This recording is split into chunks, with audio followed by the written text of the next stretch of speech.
नमस्कार, मैं डॉक्टर हेमंत शर्मा।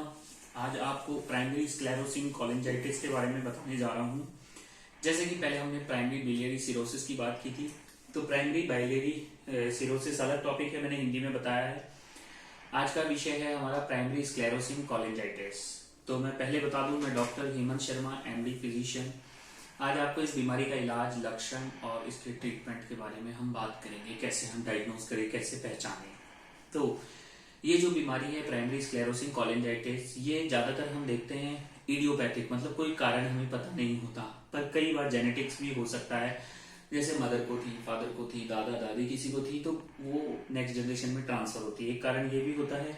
दूसरा, इसका जो मेन कारण हम देखते हैं कि कई बार जो अल्सरेटिव कोलाइटिस होता है, ulcerative colitis, inflammatory bowel diseases जो हैं, वो इस बीमारी से एसोसिएटेड रहती हैं। जैसे किसी को अल्सरेटिव कोलाइटिस है, उसका बिलीरुबिन, एसजीओटी नॉर्मल रह रहा है और एल्कलाइन बढ़ रहा है और जीजीटी बढ़ रहा है, और अल्सरेटिव कोलाइटिस है, तो इसका मतलब हमें रूल आउट करना होगा प्राइमरी बिलियरी स्क्लेरोसिस। ठीक है।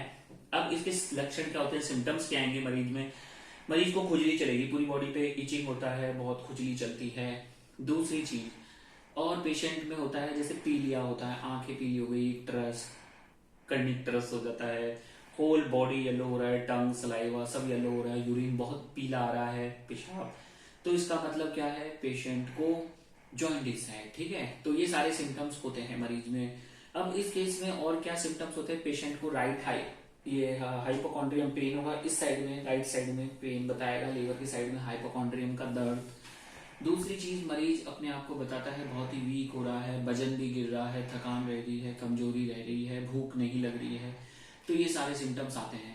अब जो प्राइमरी बाइलरी सिरोसिस था, वहां पे लीवर का जो बाइल डक्ट्स थे इंट्राहिपैटिक, उसी में क्या था, रुकावट थी, उसी में फाइब्रोसिस वगैरह हो रहा था। पर यहाँ पे क्या है, प्राइमरी स्क्लेरोसिस कोलिंजाइटिस, मतलब इंट्राहिपैटिक और एक्स्ट्राहिपैटिक सारी वेसल्स में क्या है, फाइब्रोसिस हो गया है, हार्डनिंग हो गया है और इन्फ्लामेशन हो गया है। तो क्या है, बीच बीच में से सिकुड़ जाती है bile duct, common bile duct सिकुड़ जाएगी, सिस्टिक डक्ट जो गॉल ब्लैडर से जा रही है, सिस्टिक डक्ट वो सिकुड़ जाएगी, कॉमन हिपैटिक डक्ट सिकुड़ जाएगी, थोड़ी थोड़ी थोड़ी थोड़ी।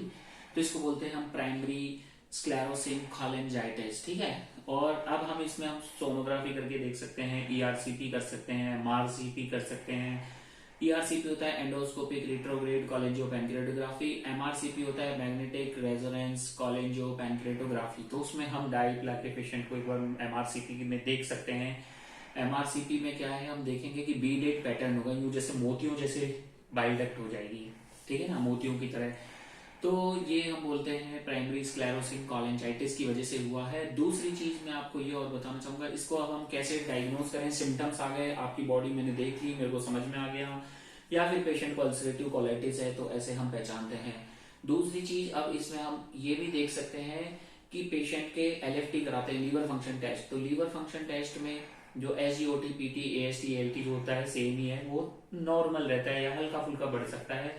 दूसरा, इसमें एल्कलाइन फॉस्फेट बढ़ता है, जीजीटी बढ़ता है, जैसे कि प्राइमरी बिलियरी सिरोसिस या कोलिंजाइटिस में बढ़ रहा था। तो प्राइमरी स्क्लेरोसिस कोलिंजाइटिस को हम ऐसे पहचानते हैं, हम एंटी माइटोकॉन्ड्रियल एंटीबॉडीज एडवाइज करते हैं। तो एएमए एंटीबॉडीज भेजेंगे।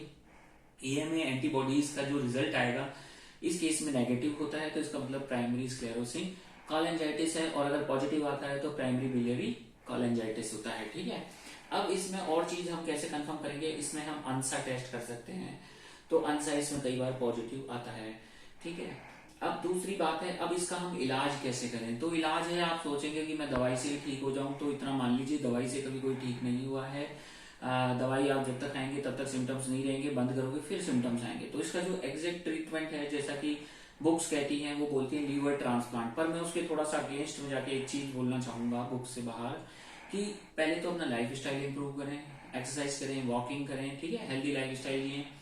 दूसरी चीज, एक अच्छा फूड लें जो कि आपके लिए बहुत हेल्दी रहे, क्या खाना है क्या नहीं खाना है, वो चीजें जरूरी है, डाइट इस ऐसी डिजीजेज में। दूसरी चीज, अगर जैसे खुजली है तो कोलेस्ट्रामाइन नाम की दवाई आती है, वो देते हैं। अगर लेडी प्रेग्नेंट है और तो भी उसमें सेफ है, ठीक है, लैक्टेशन कर रही है, बच्चों को दूध पिला रही है, तो भी दे सकते हैं। और अगर प्रेगनेंसी वगैरह नहीं है तो वैसे ही सेफ है। दूसरी बात, एक उर्सोडिऑक्सीकॉलिक एसिड वगैरह ड्रग्स रहते हैं, वो हम देते हैं। ठीक है। और इस केस में हम कई बार सिम्टोमेटिक ट्रीटमेंट भी करते हैं, जैसे स्टूल में क्या है, फैट एब्जॉर्ब नहीं हो रही, फैट सॉल्युबल विटामिन का डेफिशिएंसी हो रहा है, बाइल जूस जो इम्पेयर्ड हो रहा है इस वजह से।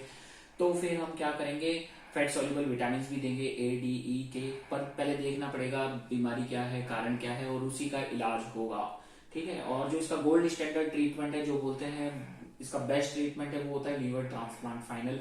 पर मैं बताता हूँ उस स्टेज तक हमें पहुंचने की जरूरत ही नहीं पड़ती है अगर हम प्राइमरी स्टेज में ही ट्रीटमेंट लेते हैं अच्छे गाइडेंस में।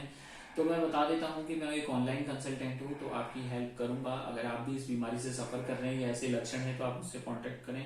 थैंक यू और धन्यवाद। और डिस्क्रिप्शन में मैं अपना नंबर डालूंगा, तो उस पर कॉन्टेक्ट कर सकते हैं। और अगर वीडियो अच्छा लगा तो इसको शेयर करें और लाइक करें, और चैनल पे नए हैं तो सब्सक्राइब करें। धन्यवाद।